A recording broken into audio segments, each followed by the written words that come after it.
It's Spoilerin Time, Ryan. Good. I'm ready to get spoilered up. Let's go. Let me get it. Go dig. I didn't really watch much. Well, but thankfully, you provoked me and reminded me to watch The Square, the Oscar-nominated Netflix-backed documentary.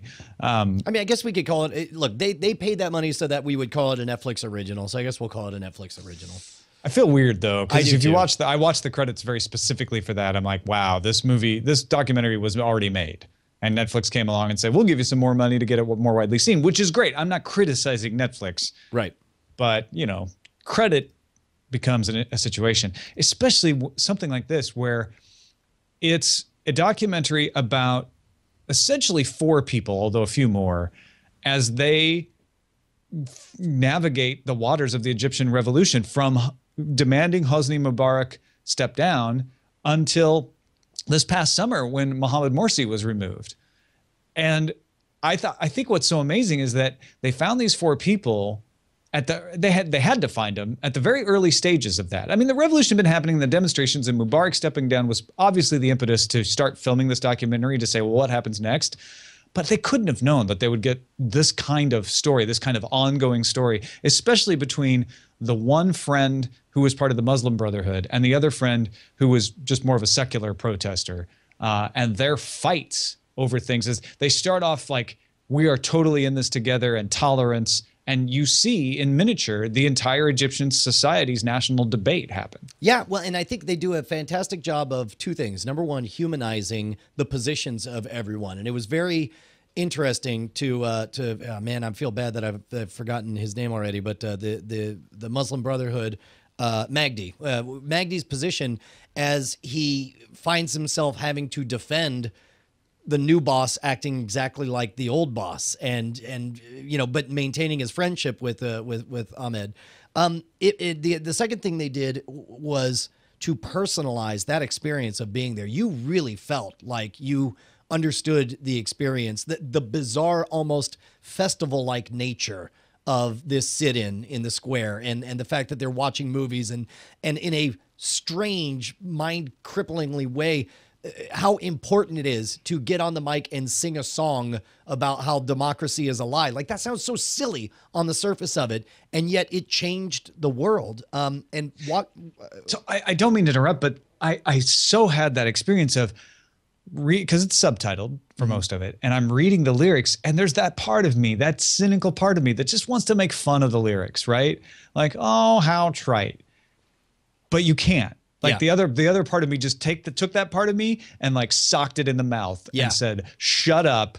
Look at what they're going through. Look at what they're doing. They mean every one of those words. Yeah. And what's amazing too, think about this, like one of the themes that becomes apparent in the movie is that the new boss keeps being the same as the old boss. And in what I thought was most amazing was the upbeat tone at the end. The fact that Ahmed is smiling, saying like, yeah, we protested and we got rid of Mubarak. Then we took on the military. Military thought they could run things, and then we protested, and then they're out. Now it's the next guy. And it's like, guess what? Next guy comes up, then if it's not right, then there'll be another protest. It's going to keep happening until we get a constitution that actually protects our rights and gives us this wide base where all of us can live until we crush the corruption around us. And I mean, how weird that just occupying the space could have that kind of long-term lasting impact. And who knows? I mean, there may be political strategists that sneer at this. You know, I'm talking about this movie as somebody who watched it and, you know, heard the message as it was intended, not somebody who's second guessing motives or anything. Yeah, I think documentaries like this, and what I'm about to say to anybody who follows documentaries, they're going to say, yeah, you're just defining a documentary. But documentaries like this really help you understand a situation from the inside. I followed all of this news. I read it as reports on the web, mostly from the BBC, some from Al Jazeera, saying this is what's happening. I even saw some live video streamed online mostly because our news sucks over here. So the really good coverage was coming from elsewhere.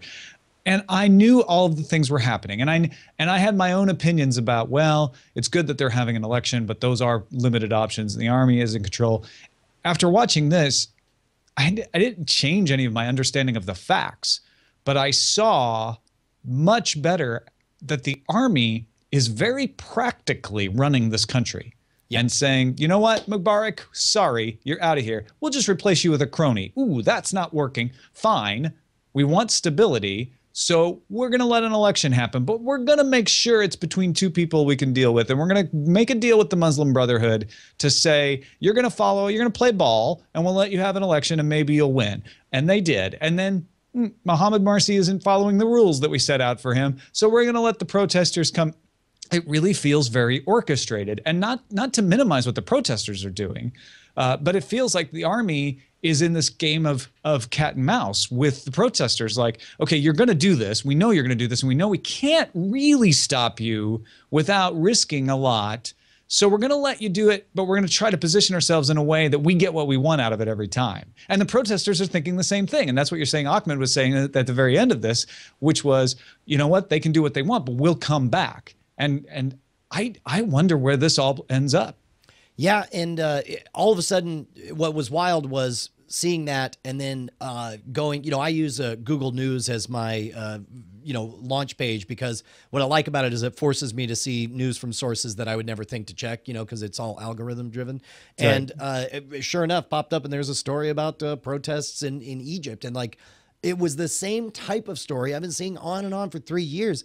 But man, did it change my context of that. Like, all of a sudden that really meant something to me. And I think that in that regard, the film does a very valuable service. I think it is a great idea for everybody to watch it. I think it's simple. I think it doesn't pretend to be anything than an up close view, like, you know, just as close as you can get to it and as real as it can get.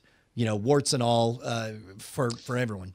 Yeah, just getting back to the mechanical side of documentary filmmaking, they did an excellent job of weaving in the found footage or the public footage that is famous with the footage that they were getting, to a way that I just didn't see the seams anymore. It just felt like one narrative that they had pulled out of this. And if you decide to watch this, you will start watching it because you think you should. Yeah.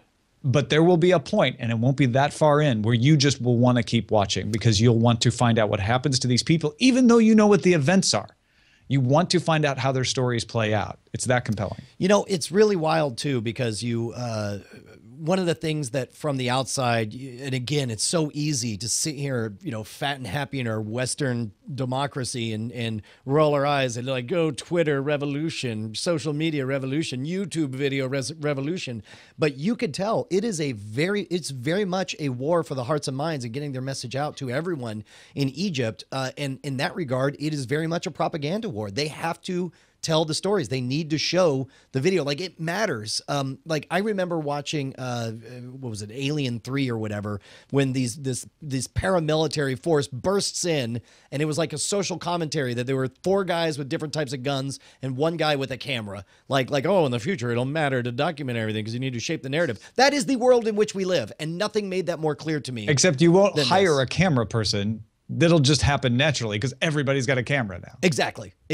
And in that regard, it made me really understand. And they do a good job because they show these very popular YouTube clips, but then it cuts to everybody in the square where it's being projected onto like a white sheet. And then, you know, they got some PV speakers and amps around that they're playing this, and it's very impactful, you know, causing people to cry and everything. It's fascinating to me that we are rapidly approaching a world in which revolution is fought with words and ideas and not with guns. And we're not there yet. Clearly, you know, there's some horrific human disasters. There are lots of guns in this very documentary, but I know what you're saying. But again, compared to historically, you know, and I've mentioned this on other shows, but Steven Pinker's Better Angels of Our Nature talks about how we have entered the single most peaceful period in all of human history. We're kinder.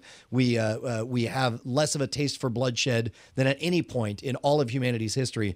And the fact that so much of this very real revolution boils down to people arguing and then sitting inconveniently for, you know, stopping traffic basically, is amazing to me. And I hope that this is an indication of trends to come.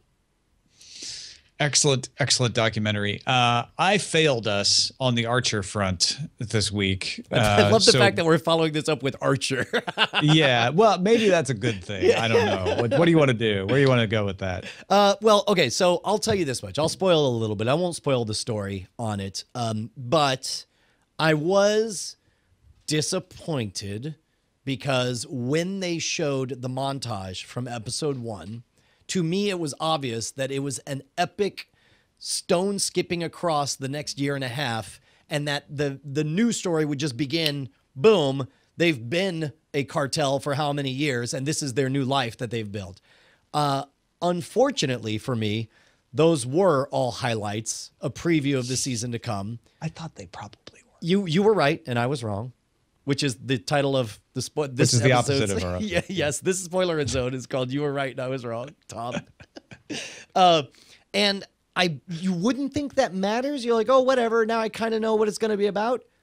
Pretty much. I mean, I'm not going to say that I watch Archer primarily for the nail-biting, gripping, long-term narrative, but I'm surprised to discover how much of that does matter to me.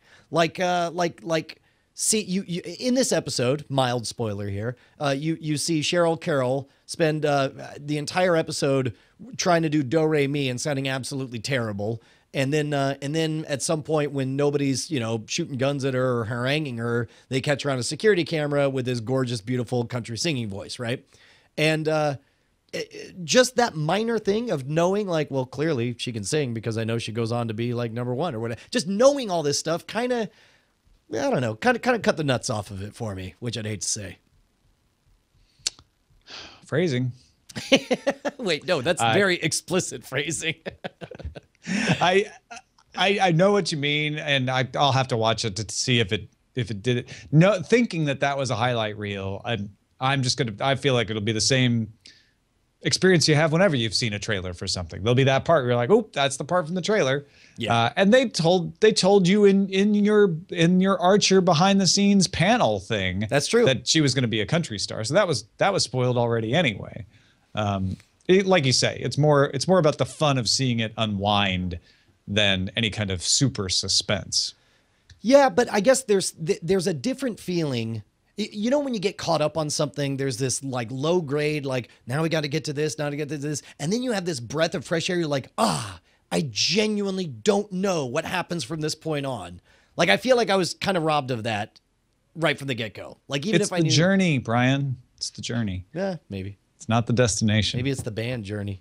It's the band journey. And now I will sing Open Arms. And I'll tell you what, man, Amber Dash as Pam, I'm just falling in love with her deeply. Yeah, you got a crush on Amber Dash, don't you? I do. And she's hilarious as coked up Pam. Like, Pam developing a coke addiction immediately is amazing. You know, she's just constantly like, and just kind of walking around in the background nonstop. It's great. It's awesome. Cool. Well, thanks again, everybody, for supporting the show. Cordkillers.com and patreon.com/Cordkillers. It's been Spoilerin Time.